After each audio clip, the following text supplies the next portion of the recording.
In my service on the Foreign Affairs Committee, the Global Terrorism Subcommittee, the Armed Services Committee, the NATO Parliamentary Assembly, and the Helsinki Commission, I've always been impressed by American Foreign Service diplomats worldwide.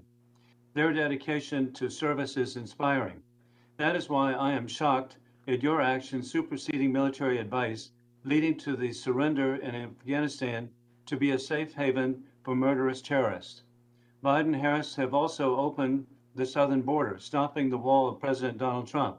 This allows identified terrorists of the terror watch list to enter American neighborhoods as lone wolf suicide bombers to murder as many Americans as possible. In American history, American families have never been at a greater risk of attack at home than today. As the global war on terrorism is not over, it has been moved from abroad to American homes. As the grateful father of an Afghanistan veteran, I especially see your actions as indefensible. With 12 visits by me across Afghanistan to thank the South Carolina Army National Guard troops, the 218th Brigade, commanded by General Bob Livingston, I know firsthand they appreciated serving with their Afghan brothers. I saw the United States Agency for International Development success in building schools, agricultural projects, hospitals, and bridges and roads.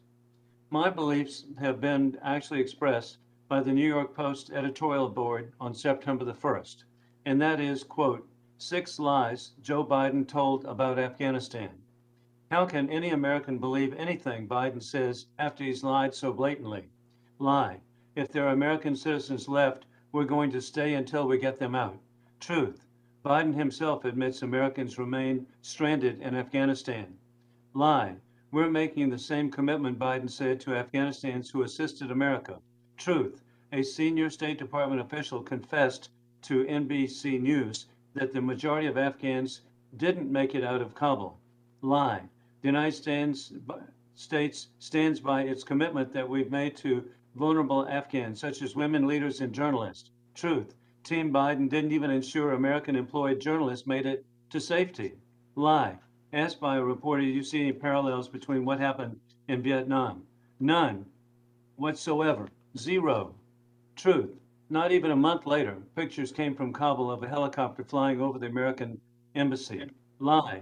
Biden vowed to continue to provide Afghan army with air support. Truth. In the wake of Biden's withdrawal decision, he pulled the air support, intelligence, and contractors. The Afghan militaries couldn't operate. Lie. July 8. Biden added that the likelihood there's going to be a Taliban overrunning everything is highly unlikely. Truth. In fact, Biden knew the Taliban were overtaking the Afghan government and asked President Ghani to lie about it, whether it's true or not. Sadly, the advanced military equipment left to the terrorists, and I end the quote of that article. Sadly, the advanced military equipment left to the terrorists is comparable to all of the military equipment that we've provided to Israel since 1948. The countries who have suffered most from Islamic extremist terrorist attacks, India, Israel, and America, are endangered. They chant death to Israel, death to America. We must never forget the May 8th bombing in Kabul, where Islamic extremist terrorists slaughtered over 80 innocent young girls. You should have changed course then because of this gruesome, revealing fact. The murderers of that attack now will have a safe haven to attack American families at home. Your bizarre abandoning of Bagram airfield led directly to 13 Marines murdered in Kabul. You should resign. I yield back. Mr. Secretary, we only had 43 seconds left of the 5 minutes, so your response, I know you will not be able to answer many of the questions that was put forward by Representative Wilson, but if you choose, you have 43 seconds of which to respond for whichever questions were asked to you.